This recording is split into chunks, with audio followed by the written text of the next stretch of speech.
Welcome everybody to the Living Consciously television show, coming to you live from our Denver, Colorado Internet TV studios, and also streaming on YouTube Live, as well as Google.com and ConsciousEvolutionMedia.com. I'm your host and moderator, Coach Steve Toth, and our theme today is how to have sex vibrating at a higher frequency. And our guests today are a couple of very, very intriguing people joining us here today, Dr. Elsbeth Meuth and Freddie Zental. Welcome to the show. Hello, good to be here. And let me introduce everybody to the rest of the cast. We have next to Freddie and Elsbeth, we have who do we have? We have Jamie Lardner joining us from that Windy City, Chicago. Welcome to the show. Thank you. It's wonderful to be here. And then next to her, we have Ninon DiVergerosa, who's joining us for that city where the lights never go out, Las Vegas. Welcome to the show, Ninon. Are you with us, Ninon? It's great to be here. It's great to have our guests back again. And the weather is 102. Oh, wow. Fantastic. Yeah. It's been in the 70s here. So maybe I hope that a couple of more cast members may join us later. We may have somebody from New York and from Australia. We'll have to see. All right, so let's get going with this great theme, how to have sex vibrating at a higher frequency. You know, I do a lot of shows, and everybody is talking about doing just about everything at a higher frequency. So I figured, why not sex? Why so. Why not? And it just so happens that you know there's a lot of people. It's here to stay, Steve. Pardon me? It came in and never left. What do you mean?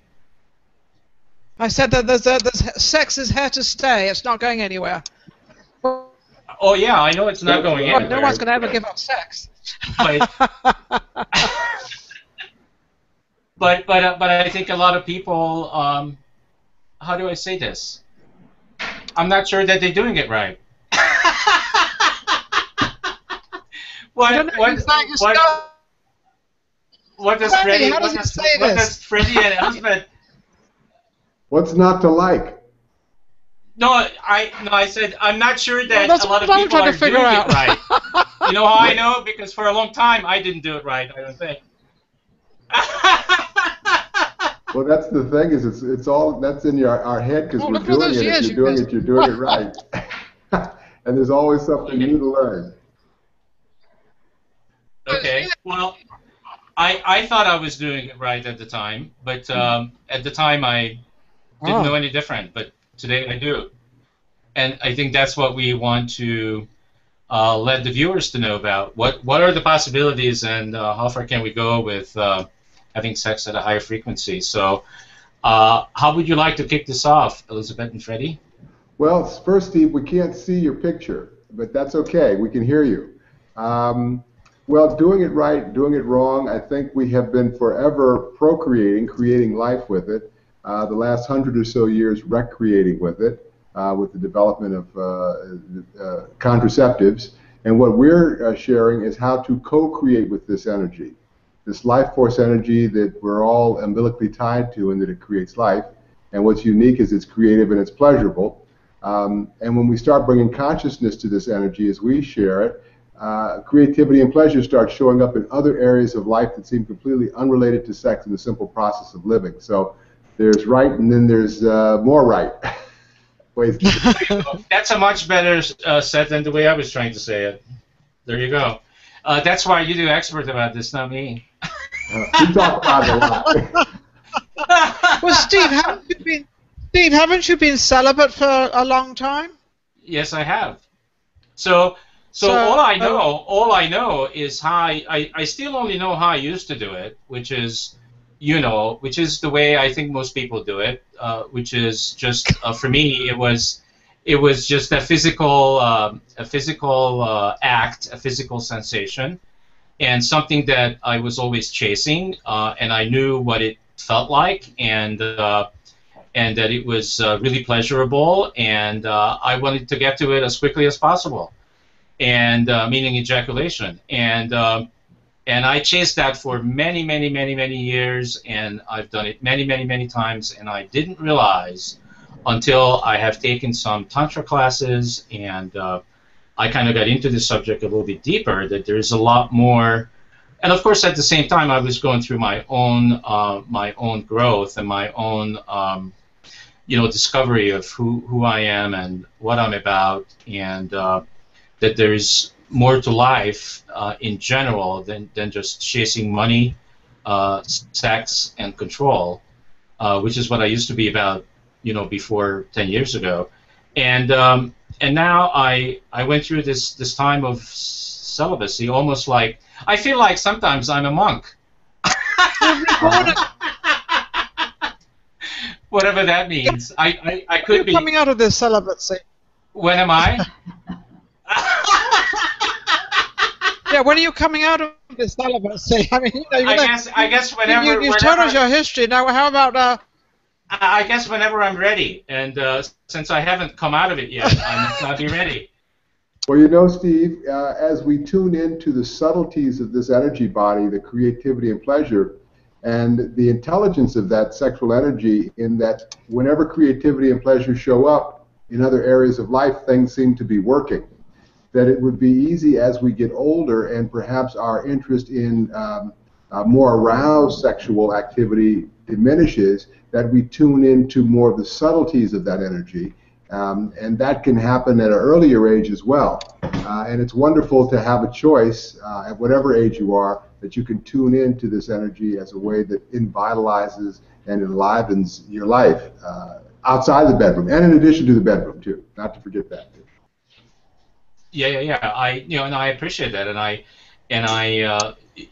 have a lot of creativity. I channeled a lot of my sexual energy into creativity, and it's been working, fantastic. And I guess I have to be honest here. I'm not sure that I even miss having sex with other people that much, because I don't.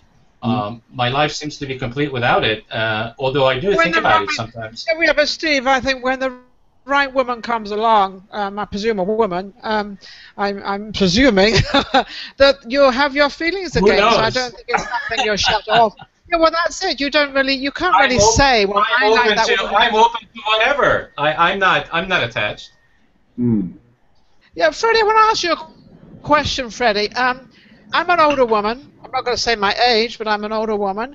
And I have a lot of young men. I had an experience actually a couple of hours ago of a young man. He must be all of 28, 29. And I could definitely tell 100% he was sexually attracted. And what goes through a young person like that likes an older woman?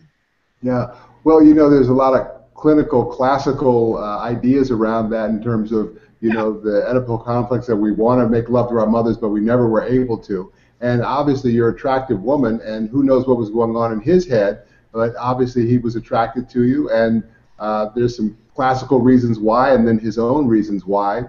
I wouldn't really analyze it too much. I would just have fun with that.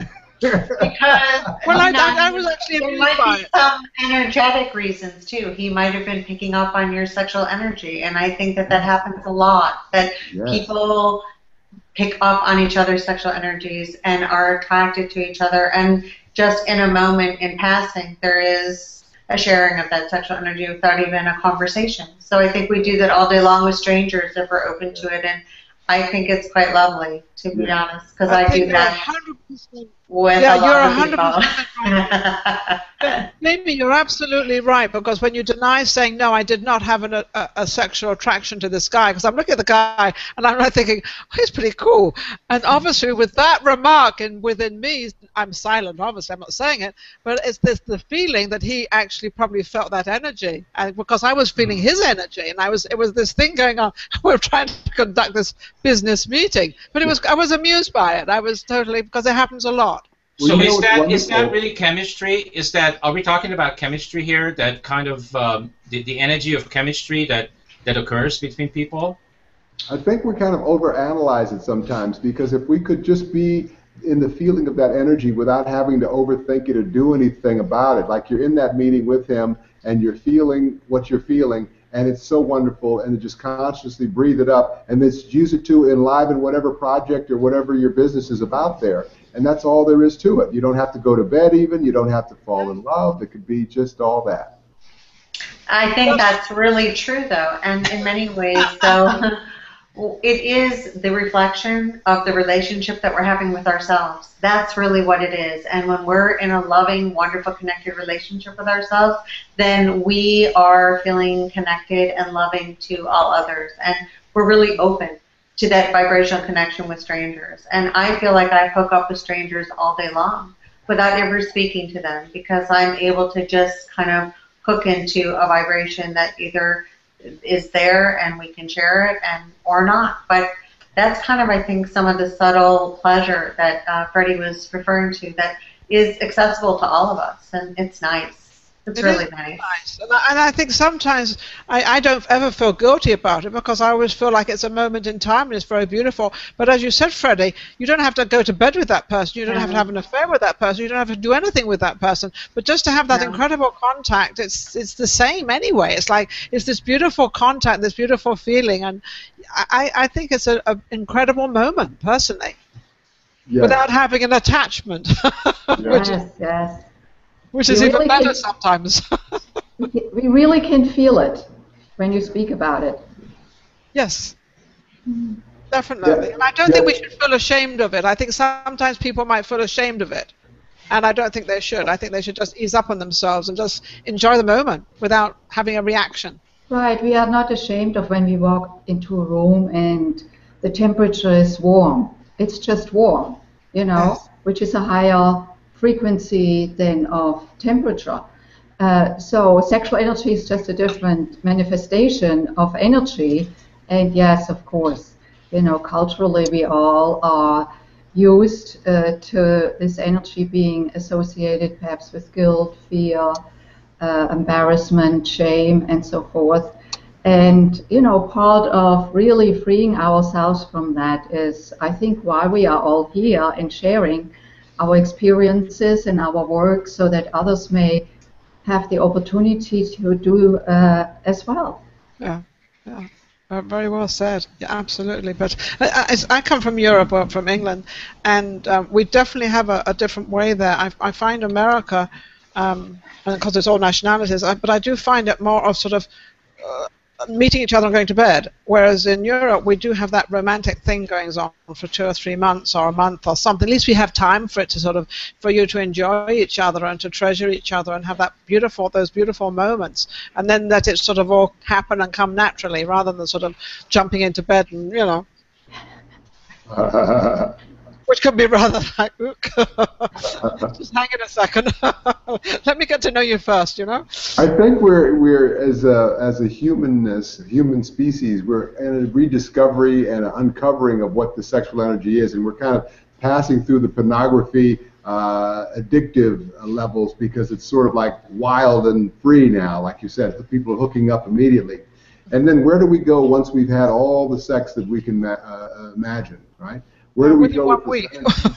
Yeah, so where do we go with this energy? And I think that's what's next. So I think, what we're doing here at Tantra Nova, and what it seems to be happening in the world, is a consciousness that is rooted in that process, which is that creative joyfulness that's possible. And that can show up like, what does that mean on the world stage? Well, feeding everybody on the planet. What does that mean on the human stage? Seeing ourselves in each other. And that's really where we're headed as we bring consciousness and intelligence to this energy and to what's possible in this life. That's at least our hope. Do you think we bring our younger generation, which I've noticed quite a lot, is that we seem to put them in a place of sex, of not to have sex and not to do this and wait till you're this, and that instead of being in a little bit softer way of I don't want to say teaching them, but yes, teaching them, because we have to teach them life. But I think sometimes we get a little bit hard on them of how to sort of cope with a sexual problem, which, they have those natural feelings. And I think sometimes we're a little hard on them. Is there any special way that we can try to make it a little easier of parents talking to their children, so that their children don't run around, having sex for the sake of having sex? Okay. Well, Summed you all, huh? what? Absolutely. We had a youth program that we used to run for several years here in Chicago, and we work with the youth from 17 to 18 years old, and we do this 2-week program, and we do drum circles and various things to get them connected with their energy, breathing and meditation. And at one point, we'd separate the girls from the boys, and I would take the guys and I'd say, okay, so we're going to now put together all of these practices we've been learning in meditation and breathing and the PC muscle squeeze release into a self-love practice. So just by a show of hands, guys, how many of you masturbate? No one raises their hand. 16, 18. When I was that age, I couldn't get out of the shower, right? So I do it almost daily. I just say, I'm over 50. But you're not 17. It doesn't matter. So they raise their hands, they laugh, and so I give them this practice of playing with the levels of their ejaculatory reflexes, say 10 being the ejaculation, going to say 7, 8, 8 3/4, and stop squeezing like they got a PC squeeze, like the Kegel squeeze, and then breathing the energy up, holding the squeeze, and then sending the energy down, then releasing the squeeze. And don't ejaculate through the self-love practice.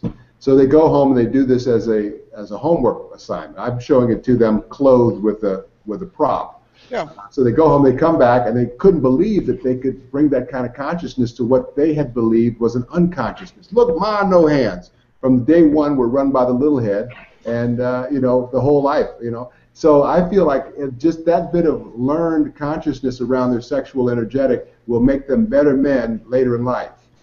I think and men really buy into that because they learn a level of control that they didn't even know was possible. So it's interesting even for older men to understand that there is another level of consciousness to the sexuality. And I think it's wonderful that you teach that to all people, to all men of all ages.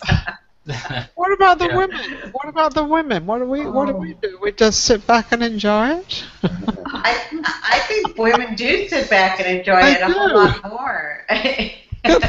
Like far more women are at a tremendous advantage in this game. So yeah, how we look at it is really for the boys and the men to learn to channel their wonderful life force energy, their sexual energy, up into their heart center. For us women, it's much more about opening our heart into our sexual center. We call this the yoni center. It's a Sanskrit term which is translated sacred space, or which is a very kind of honoring expression. However, given that most women are more based in estrogen energy, which is the slow hormone, we speak about reawakening the energy or the feminine energy. We don't need to reawaken masculine sexual energy. It shows up just like that. So when we both work with teenage girls as well as with adult women of all ages, we focus a lot actually on the heart center, connecting with the heart center, and then breathing down into the sexual center so that there is like a channel, a connection.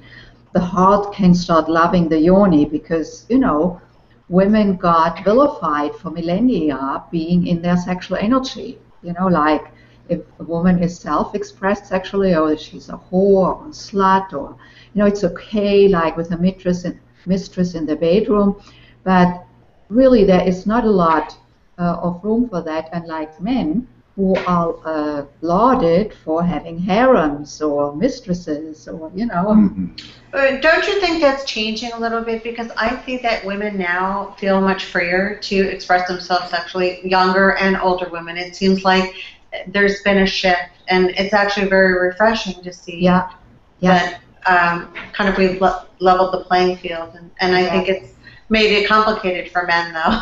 I think it's made it much more complicated for men. But yes, and what I see with youth, like girls or teenage girls, that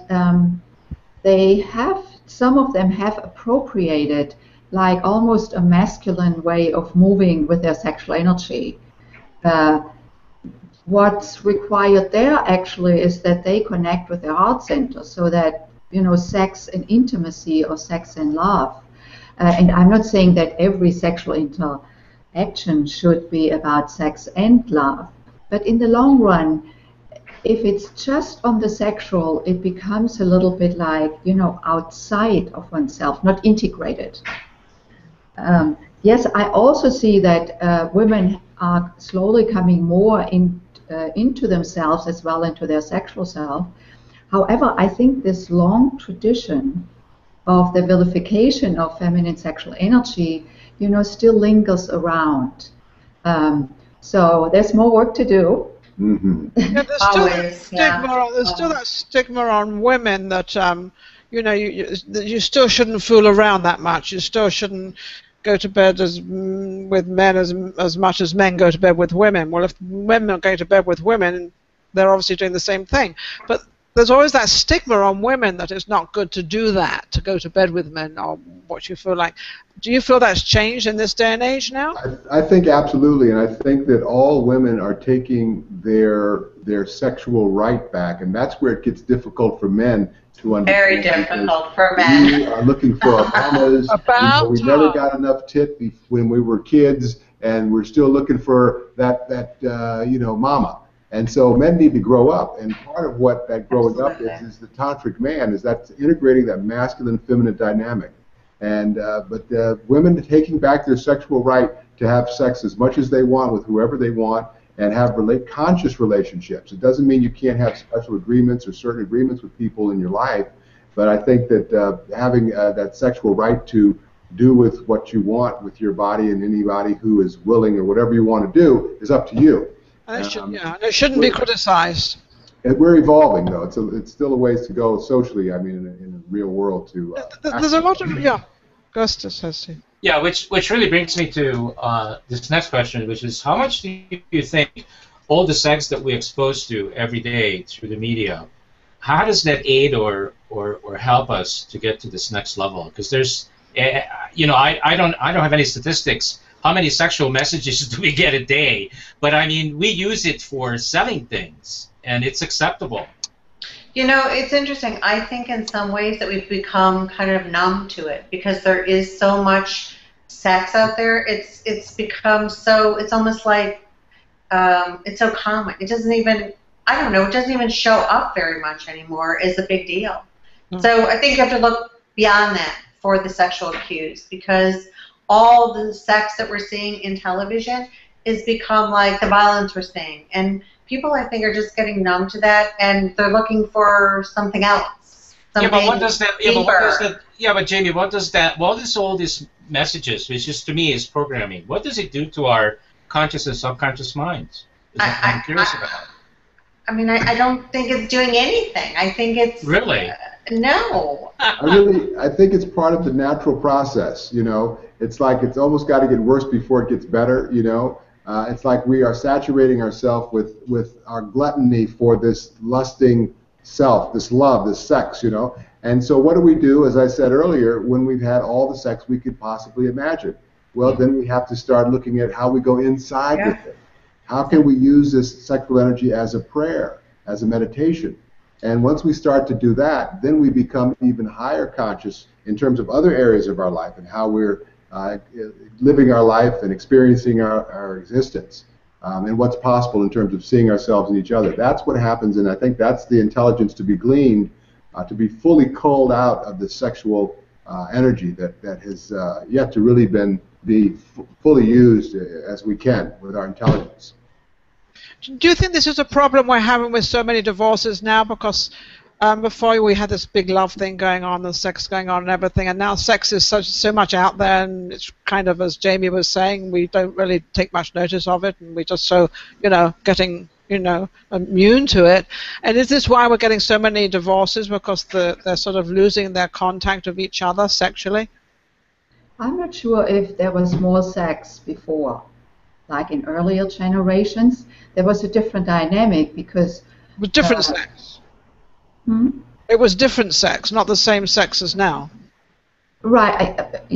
Okay, but between two people, it was like divorce was not really an option, like 50 years ago or so. It was not an option. You just stayed in it, whatever you had.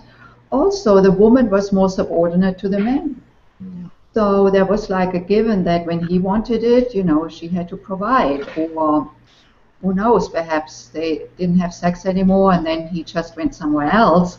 But there was no divorce inside or divorcing inside. Now, through the women's movement and for women participating in the marketplace, and you know, it's a very different situation. So if a woman doesn't feel like she gets what she wants in the relationship anymore, getting a divorce is not such a big deal anymore. I don't think that this has just to do with sex. So, yeah. But once you lose the sex part of it, a relationship is kind of on the edge, or it's not necessarily. One goes one way and one goes the other. Not everybody had such a great relationship as you had with your husband. Okay. But that doesn't mean that there could be other dimensions. You know, well, we do. We've had a lot of stuff. And you know, there's many websites now, like Seeking Arrangements. There's many ways that people stay in their marriage and still get their sexual needs met other places. And I think that is another part of this evolution that really is working. It works beautifully. It's like another market that's opened up for people to get their needs met and still maintain their marriages. And that's one of the things that we have talked about in terms of conscious relationship, because we fall in love and all the endorphins are going and the person smells great and you want to lick their toe jams, you know, and after 3 years it's like, you need to take a bath, you know. And so what we talk about oftentimes when couples come to us, you know, they've been together for 15, 20 years, they still love each other, they're in the prime of their sexual energy, and she's shut down. He's like, look at me, you know, can't you see I want you, baby? Look, I'm hard, you know. And she's like, yeah, I want you to kiss me too, but can you kiss me with your heart? And that's where men learn in this separating ejaculation from orgasm some consciousness around the sexual self. But in terms of relationship, writing out, just sometimes that becomes like the thing that's going to break it all off. You know, because they don't have sex, or she doesn't, or he doesn't, they got to leave everything: the kid, the house, the business, everything that they've been friendship. So if you did it, and I often talk about it as like a T-bar, a sales technique, where you take a T-bar and you make a T, and on the left side you put the things you don't like, and on the right side you put the things you do like about the deal. Usually there's 50 good things and there's one bad thing, usually like money. But in this case, maybe it's the sex, right? So they've got all this good stuff. So like you said, why not come up with an arrangement? Yeah. You know, bring a third person in, you know, polyamory, or a mistress, or he or she, whatever they need to do. And that's where we start to open up to deal with, where this work becomes the doorway to deal with the emotional stuff that keeps us from really allowing our life to live like that. You know, that's what and I think that's bringing the women into it, because women have so much freedom now that they are the one. Men have always been out there. They've had their little secret love affairs and everything. But I think now, because of where women stand and what they are now, I think it's becoming far more open that you can do what you want to do as a woman. Right. He doesn't mind as much. Sorry. But you know, wait a minute. I can't let that go. I can't let this go. Wait. I just want to say one thing. The seeking arrangement things is different than an affair, because it allows the couple to make the conscious decision together to bring in a third party. So if anything, it is helping the relationship evolve and grow. Yes. Oh, I agree with that, but the woman is the one that has to sort of always allow that. Whereas before she never allowed it. Now she doesn't mind it. Now she's it very well could be the man. It very well could be the man that must allow it, because it's very well possible that the man is not interested in sex and the woman is. So, the freedom goes both ways. Exactly, but this is something that helps the relationship. I think nurtures the relationship and nourishes the relationship. I think that's now that happens, but didn't happen as much before. No. These are new. This is open now. It's more open. Yes, I think it's an evolving process, because when you look at the broken homes and the numbers that you mentioned earlier in terms of the high divorce rates and politicians getting into trouble, this is the critical mass of unconsciousness that I was talking about, in terms of it has to get worse before it gets better. It's like, you know, neighbors don't know each other until there's a hurricane, and then like giving each other apple pie and, you know, pat each other on the back. And so it's getting to that critical mass of unconsciousness around that sexual self, which is so much a part of where we come from and who we are. And I mean, the sexual energy, when we're in it, we're more connected, intimately connected, more loving, open, vulnerable. Chemically, we change. Oxytocin, endorphins, serotonin, and those things show up in other areas. So there's an intelligence. So as we bring consciousness in the sexual aspect, everything gets better. And we can teach what we're doing to nuns and priests, because it necessarily doesn't have to be sex with anyone. It's just really getting how that energy can enliven and connecting to it in a new way. Wonderful. And that's funny, because living in Vegas, it's quite common to hear somebody say, oh, well, they like threesomes, or they like foursomes, or they like this. It's quite a common conversation, and I'm sort of, my eyes are crisscrossing and going all different directions. But I'm now sort of, I take it in, and it's fine. I mean, if that's what they want to do, whether I want to be part of it or not, that's my business, which I personally don't. But and it's quite common here, and people are very open about it here, which is actually, looking at it on a way that you both teach it, is very refreshing that they can be that open. It's just quite nice to see it. Well, I'm doing a lot of talking here, but this is such a fun subject for me. But I remember when we first started our business here in Chicago, there was a group that had a swingers club, right? And I thought, well, gee, maybe we could get some business from them, because they're already, into sex and they're comfortable with nudity. So I had done some work with my father's organization, the Institute for Creative Living, with the swingers, alternative swingers group in Vegas, and I'd seen how really right-wing and uptight swingers could be. Some of them, not all of them are free and left-wing, and so on. So we contract with this group to do a training for 600 of these swingers. They do this big ball. So we go there, and I'm telling Elsbeth, I said, I could see one of these swingers being really upset, not because of anything sexual, but because of the eye gazing. And Elsbeth just couldn't believe it. She said, oh, you've got to be kidding me. So we do this workshop for 60 people, and we, at the time, shared a very intimate healing with them. And we invited them to do this. So they did. And so all over this big conference room, there were all these nude bodies having orgasms and breakdowns and aha moments and so on. And later, big orgy. later that evening, we were going to their dinner, and this couple came up to us, and she said, oh, God, I love what you did. My name is da-da-da-da, and this is my husband, and we've been married for 12 years and swinging for 8 years, and I wanted to stay and do the practice you were teaching, but I was afraid of what would happen if I looked into his eyes. Big difference between sport sex and intimately connected. Yes, absolutely. Oh, totally, yeah. Yeah, I would think so. Yeah. Mm-hmm. I wanted to say something. We cut you out 3 times. I don't know. Steve? I forgot. It was in the moment. It's gone. It's in the past. Move on. There we go. Yeah. So I'm curious as to. Yeah. So I'm curious a little bit about.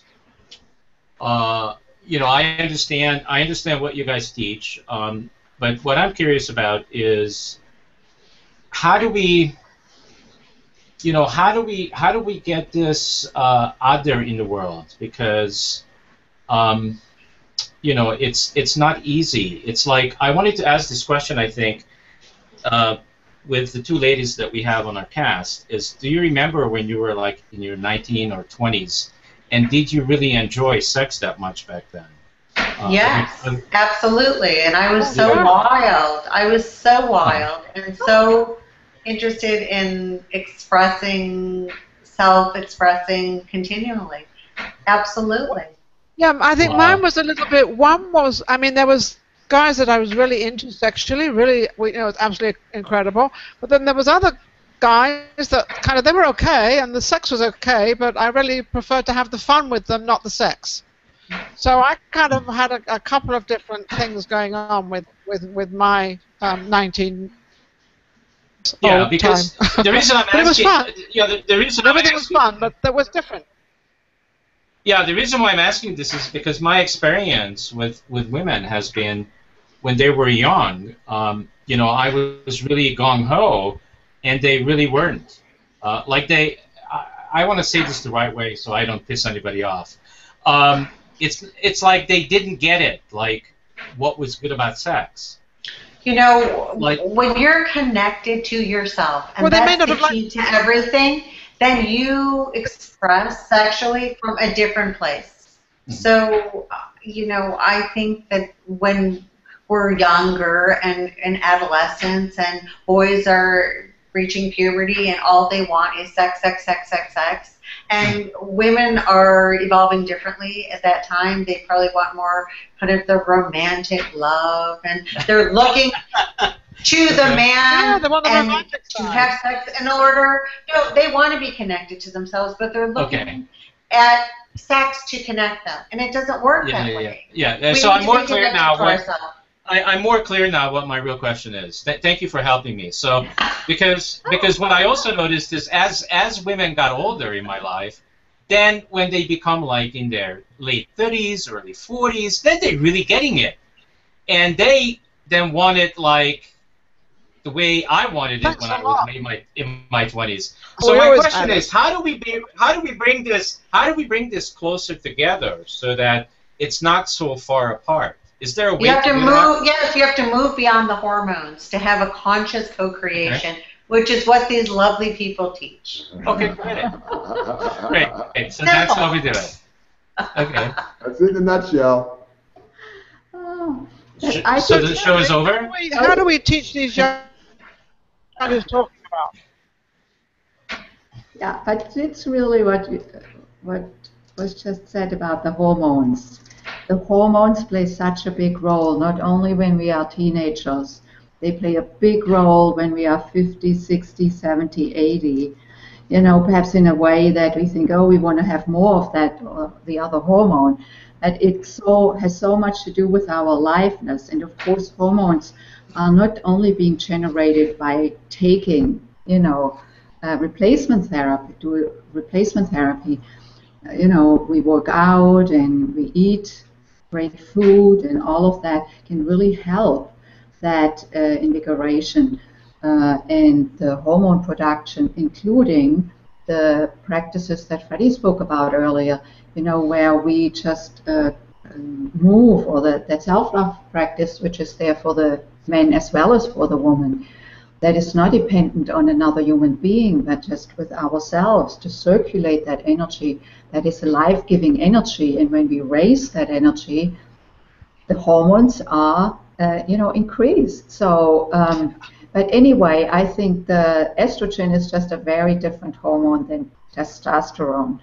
And boys have more when they are teenagers. And the estrogen is not sex-oriented. It's like much more the round, the cuddling, even women get fuller. You know, teenage boys are usually not, unless they have some eating disorder or something. But otherwise, they are slender, and that is what the testosterone does. So I think, Steve, I don't think that we're going to change that a great deal. The question is then, as we discussed, like bringing awareness and consciousness to our own energy and into the relationship. And really, the earlier people start on this, the better. You know, I love the program that we had when we were working with the youth. We don't do it so much now, but I do feel that those people have a better start because of the consciousness around their sexual selves introduction that they got from us. Yeah. I got it early as 15 years old. If you wonder why Freddie likes to talk so much about it, now you know. Now you find out. Okay. When we're on a show, I'm talking a lot about. Oh, I wasn't exposed to this until I was 40. So wow, you were exposed to it when you were 15. I was exposed to it when I was 15. My father gave me a book to read on sex consciousness. And so I never thought I'd teach this, but that's what I do now, and I love it. But, in terms of the hormonal thing, at the beginning, we're zygotes in the womb, we're androgynous. And then it's decided for some reason, man or woman. And then as adults, we have aspects of testosterone and estrogen in our system. And as we get older, the whole thing reverses itself. Men grow breasts and women grow hair on their faces. But what we're talking about is how can we, as healthy, full adults, integrate the masculine feminine dynamic as it exists in our social and psychological and emotional being. And that's what I think begins to shift, particularly when men begin that process of bringing consciousness around the proclivity to lust after that orgasmic experience, and it's kind of umbilically wired for us because we want to procreate the species. We don't want to. That's just designed that way. That as we are intelligent beings, we have been able to harness the electrical energy. We can now begin to start to work with harnessing the sexual energy, and that's a key to a lot of other areas in how we live as humans together on this planet. And I think people would really buy into that if they understood the power around it. And I think that's how you sell it, Steve, especially to you sell it because there is so much personal power that comes from this. So I never thought I would ever say this, but I'm going to say it, okay? So I have a 22-year-old nephew, okay? And what I see in him is what I remember what I was doing when I was 22, and it's a turn off for me. I see him interacting with other girls, and I know that all he wants is their vagina. Is all he cares about.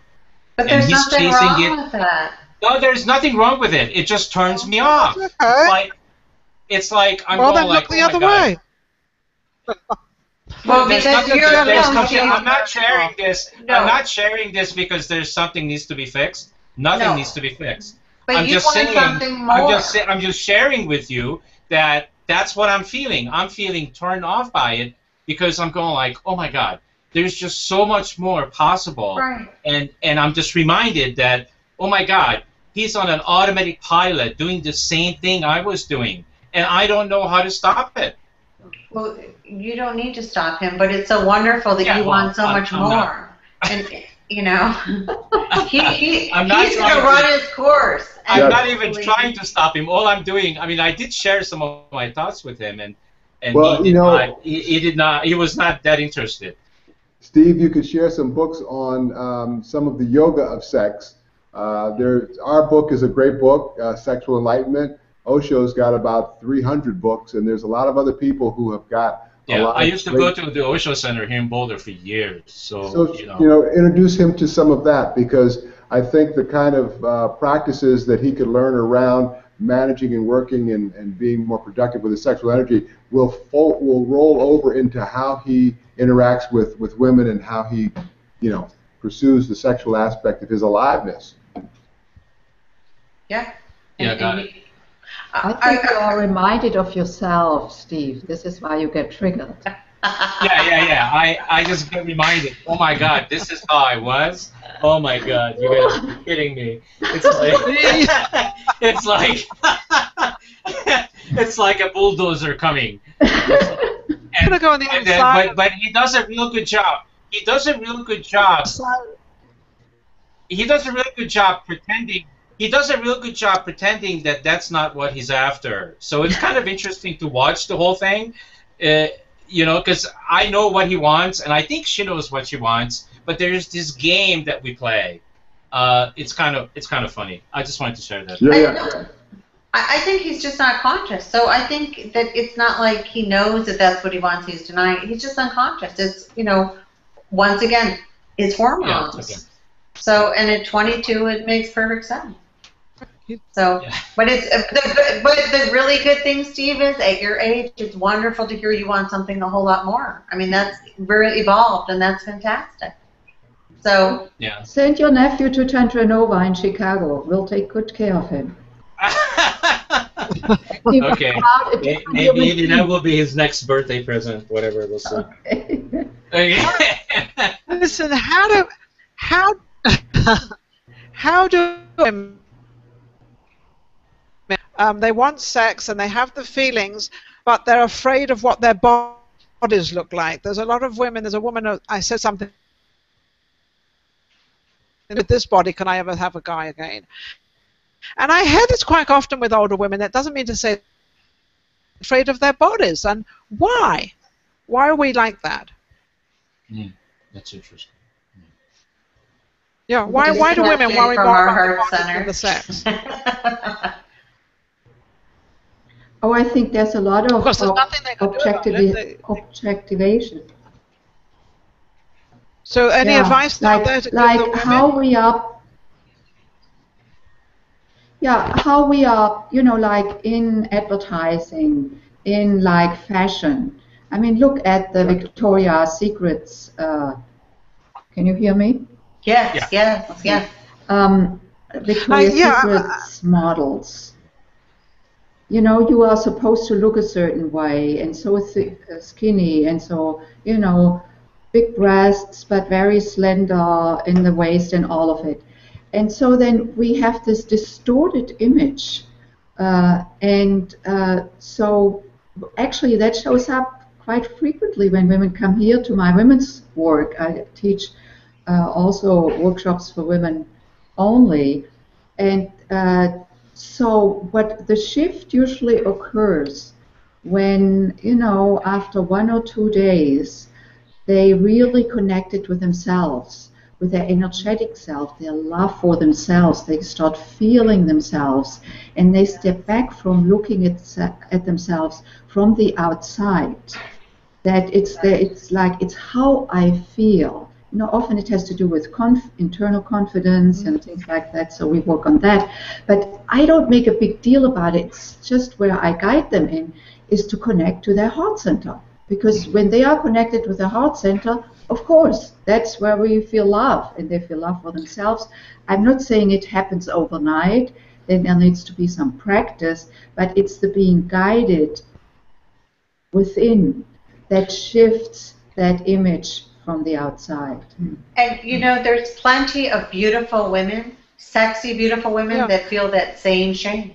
I mean, you see it all the time. Women who are just drop dead gorgeous and still feel bad about themselves. So it really is about the relationship that we are creating continually with ourselves or not. And it really has nothing to do with the man or the relationship or the sex. Right. So, you know, we can hide behind that and use it as an excuse, but it's not. It's a distraction from ourselves, which we need to get back to, the self-love. So, hey, something is coming to me right now that I, again, never thought I would share, but it must be one of those days today, because I'm sharing stuff that I thought I would never share. So, when I lived in Conifer, up in the mountains, here we go again. I lived up in the mountains in Conifer, and I was doing weekend retreats. And in one of the retreats, there was this woman in a wheelchair, and she ended up moving in and renting part of the downstairs. I lived in a big house, like 3,600 square feet, and she rented part of the house downstairs. And we got really to become good friends.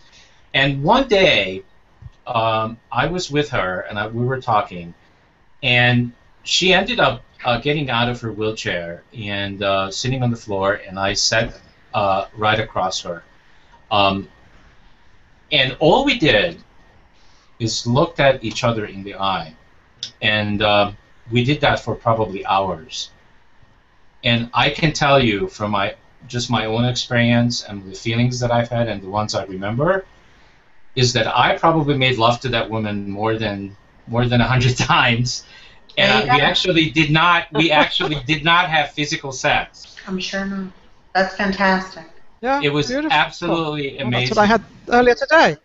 Yeah. That's what I had this afternoon.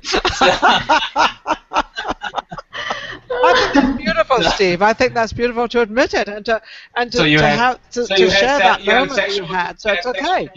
You had sexual candy today? Is that it? Yes. Ninan had eye candy. I had eye contact today. Eye candy. You had eye candy. Okay.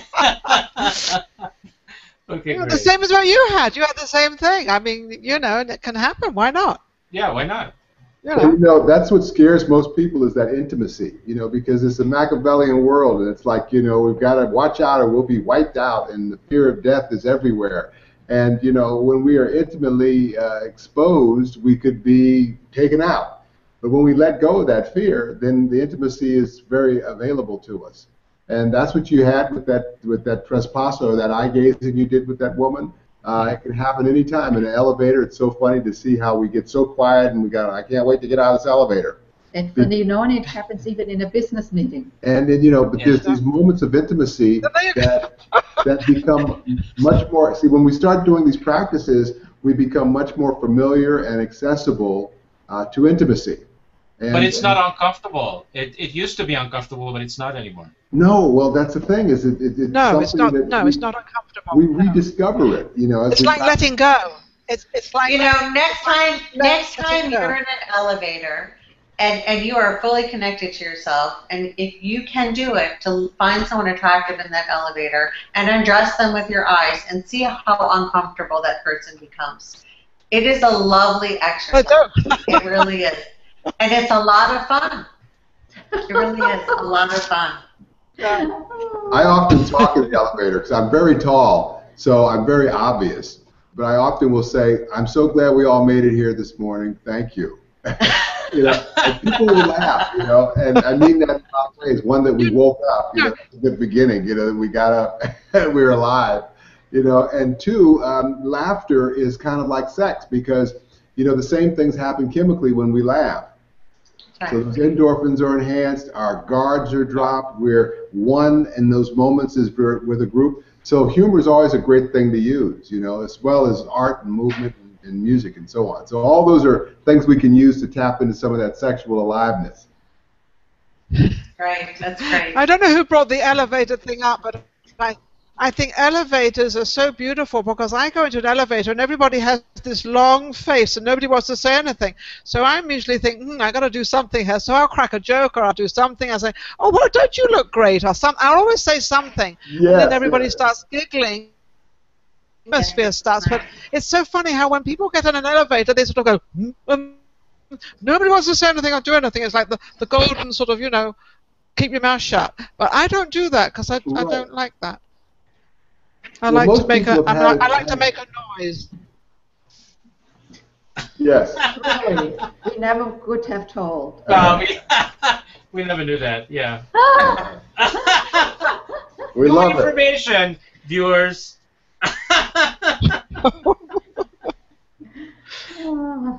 All right. What a group of people you got together here, Steve.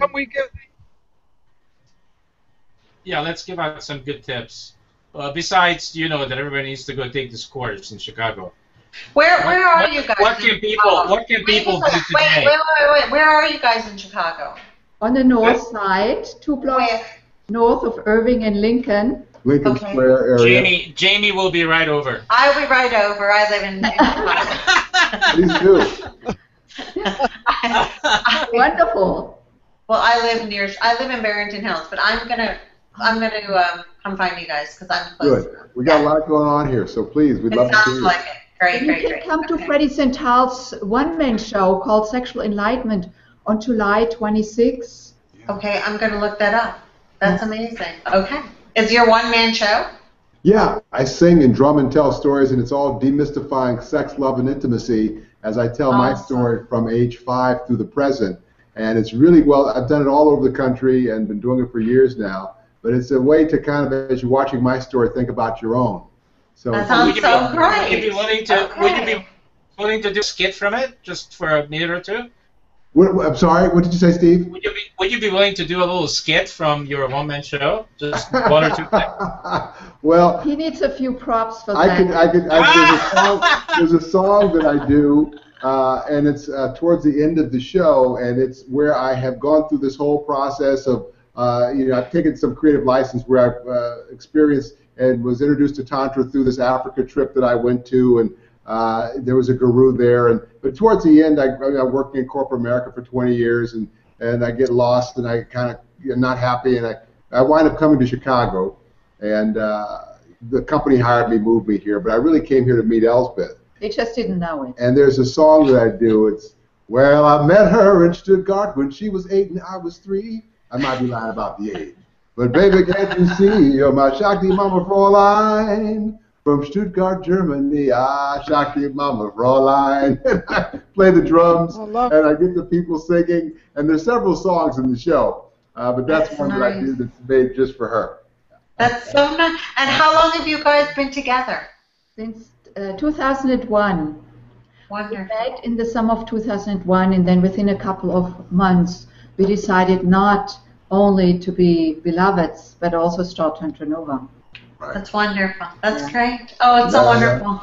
Thank you. Lovely to meet you. What a great group, Steve, you put together. Yeah. You have the Midas touch, my friend. Yeah, awesome. Well, more and more. I told you, there's this creative energy. Since since I've been open to this new way of having sex with myself. So. Well, you know what, Steve? Let me say this. You asked earlier, how do we change this? And it's just like this. Someone will see this and get turned on to some idea, and then they will continue. And this is how it changes. So you're having an impact on the evolutionary process. We all are. So this is how it happens. Yeah, absolutely. Yeah. And laughing while we're doing it, which is really nice.